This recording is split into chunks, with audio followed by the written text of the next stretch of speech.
Tonight, a fault line has cracked open across the American landscape, not of earth, but of law, liberty, and the very definition of safety. The ground beneath our collective sense of security has shifted, sending ripples through every corner of the nation. In homes, schools, and public spaces, Americans are feeling the tremors of a new era. On June 23, 2022, the Supreme Court delivered a decision that reverberated across every state, city, and small town. The news broke like a thunderclap, instantly dominating headlines and sparking urgent conversations from coast to coast. The ruling in New York State Rifle and Pistol Association versus Bruin wasn't just a legal adjustment, it was a fundamental reinterpretation of one of America's most debated rights. For the first time in over a decade, the highest court in the land redefined the boundaries of the Second Amendment, setting a new precedent for how gun laws are written and enforced. This decision has ignited a firestorm, forcing a national conversation that touches everyone, gun owner or not. Across the country, people are gathering in town halls, on social media, and in the streets, voicing hopes and fears about what comes next. Global observers are watching closely, trying to understand a nation grappling with its own identity. Allies and critics alike are asking, what does this say about America's values, and how will it shape the country's future? For some, it's a perplexing development in a country already marked by high rates of gun violence. For others, it's a powerful affirmation of individual liberty. The divide is stark. One side sees risk, the other sees a restoration of rights long believed to be under threat. The impact is immediate and personal. Police officers, business owners, and parents all face new realities. Law enforcement agencies are reevaluating protocols, while families reconsider what safety means in their daily routines. Lawmakers are scrambling, advocates are mobilizing, and citizens are left to wonder what this new reality means for their daily lives. In state capitals and community centers, debates are intensifying, and the pressure to respond is mounting. Will our streets become safer or more dangerous? Does this ruling empower citizens or open the door to more violence? These are not just policy questions. They are matters of life and death, shaping the way Americans live, work, and interact. These questions are being debated in state houses, courtrooms, and dinner tables nationwide. Every community, regardless of size or politics, is being drawn into the conversation, searching for answers in a time of uncertainty. The aftershocks of this single legal decision are reshaping the fabric of American society in real time. From bustling cities to quiet rural towns, the effects are visible and evolving as Americans adapt to a new legal and cultural landscape. This is a moment of profound change, a pivot point in our nation's long and often painful history with the Second Amendment. The echoes of past battles over gun rights and regulation are now joined by new voices, new fears, and new hopes. The story is still unfolding, and its final chapter is far from written. Each day brings new developments, new challenges, and new questions about what it means to be safe and free in America. As of today, January 8, 2026, the United States has stepped into uncharted territory. The path forward is uncertain, but one thing is clear: the debate over gun rights and public safety will define this era for generations to come. At the heart of this upheaval lies a decision that has sent shockwaves through the legal and political landscape of the United States. The Supreme Court's 6-3 decision in New York State Rifle and Pistol Association versus Bruin marks a pivotal moment in the ongoing debate over gun rights and regulation. In this landmark ruling, the court struck down a New York law that required individuals to demonstrate a special need or proper cause to obtain a concealed carry license, a standard that had been in place for over a century. Justice Clarence Thomas, writing for the majority, declared this approach unconstitutional, arguing that it violated the Second and 14th Amendments and set a new, far-reaching legal standard for evaluating gun regulations. Now, for any gun regulation to stand, the government must prove that the law is consistent with the nation's historical tradition of firearm regulation, rather than relying on modern policy arguments. This means that modern public safety concerns, crime rates, or contemporary social issues are no longer the primary considerations. Courts must look back to the 18th and 19th centuries for legal precedent, examining how firearms were regulated at the time of the nation's founding and in the years that followed. This new history-only test replaced the previous framework, which allowed courts to balance the right to bear arms with the government's interest in public safety, fundamentally shifting how gun laws are evaluated in the United States. The decision had immediate and sweeping effects, directly impacting 6 other states with similar May issue permitting laws. forcing them to revise their systems and adopt less restrictive, shall-issue standards. In these states, if an applicant meets clear objective requirements, such as passing a background check and completing training, the state must issue the permit, removing the subjective judgment and discretion that officials previously held. The Bruen decision pushes the United States even further toward prioritizing individual gun ownership, making it a distinct outlier among developed nations, where stricter gun control laws are the norm and public safety is often given greater weight. The message from the Supreme Court is clear.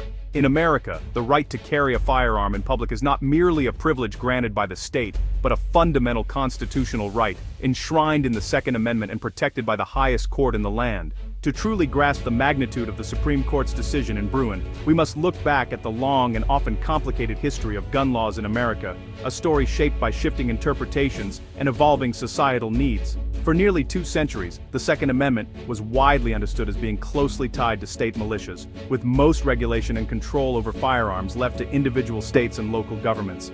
This understanding changed dramatically in 2008, with the landmark case District of Columbia versus Heller, when the Supreme Court affirmed, for the first time, that the Constitution protects an individual's right to possess firearms for self-defense within the home.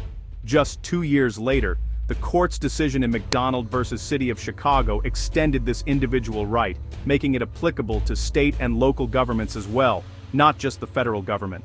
However, these landmark cases left a crucial question unanswered. Does the Second Amendment also protect the right to carry firearms outside the home in public spaces? States responded in different ways. Some adopted shall-issue systems, granting permits to all qualified applicants, while others maintained may-issue laws, giving local officials broad discretion over who could carry a gun, and a growing number of states moved toward permitless carry, allowing eligible residents to carry firearms without any permit at all. This fractured and inconsistent legal landscape set the stage for the Bruen case, which directly asked whether the right to bear arms extends beyond the front door and into the public square. Gun rights advocates argued passionately that may-issue systems effectively turned a fundamental right into a privilege, subject to the whims of local authorities. The Supreme Court's decision in Bruen would ultimately redefine the boundaries of gun rights in public spaces, reshaping the national debate over the Second Amendment for years to come. After Bruen, a wave of legislative action swept the nation. 29 states have taken significant action in response, some tightening, others loosening gun laws. States like New York and California rewrote their laws, banning guns in sensitive places, and adding training requirements. These new laws sparked immediate lawsuits from gun rights groups. Meanwhile, more states adopted permitless carry, bringing the total to 27 by the end of 2025. The result, a nation more polarized than ever, with rights changing dramatically at state lines. Bruen also triggered legal challenges to bans on assault weapons, magazine limits, and age restrictions. The legal environment is now a patchwork, with states either passing new laws or facing major court battles. It's the most consequential gun rights shakeup in modern American history. The Bruen decision's effects are visible in the data.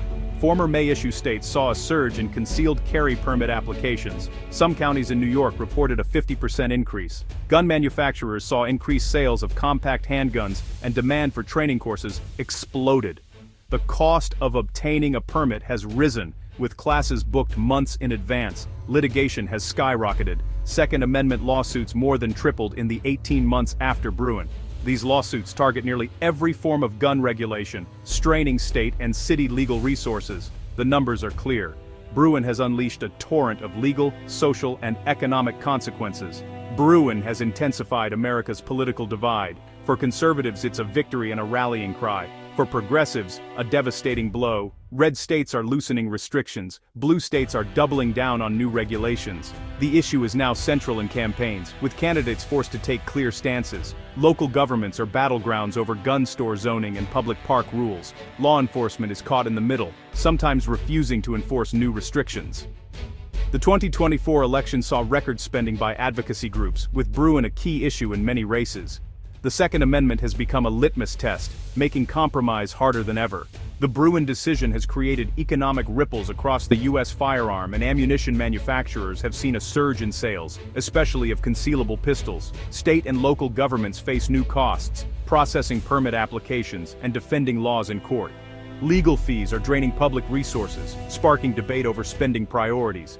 The insurance industry is adapting, offering self-defense liability policies, and raising premiums for businesses in permissive states. Some studies suggest negative effects on tourism and local economies in areas with high gun violence or permissive laws. Families and businesses now factor gun laws into decisions about where to live and work. The Bruen decision has added a new variable to America's economic landscape. Legal scholars agree. Bruen is one of the most significant constitutional rulings of the century. Supporters call it a victory for civil liberties, arguing it restores the Second Amendment's original meaning. They say the history and tradition test prevents judicial bias and empowers citizens to defend themselves.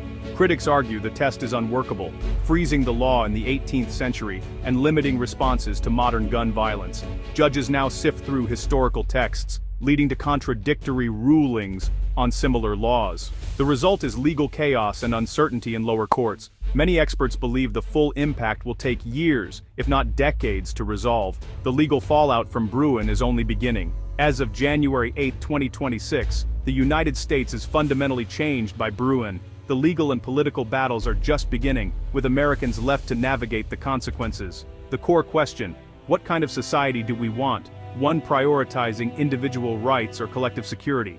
States like New York and California have chosen strict regulations. Florida and Texas, permitless carry. The coming years will test these competing philosophies in real time. Engagement is critical. Understanding your state's laws and following ongoing debates matters. The future of gun regulation will be shaped not just by courts, but by millions of citizens. The responsibility now shifts from the court to the people. The Bruen decision didn't provide a final answer. It posed a new and urgent question. How we answer it will define the safety, freedom, and character of our nation for generations.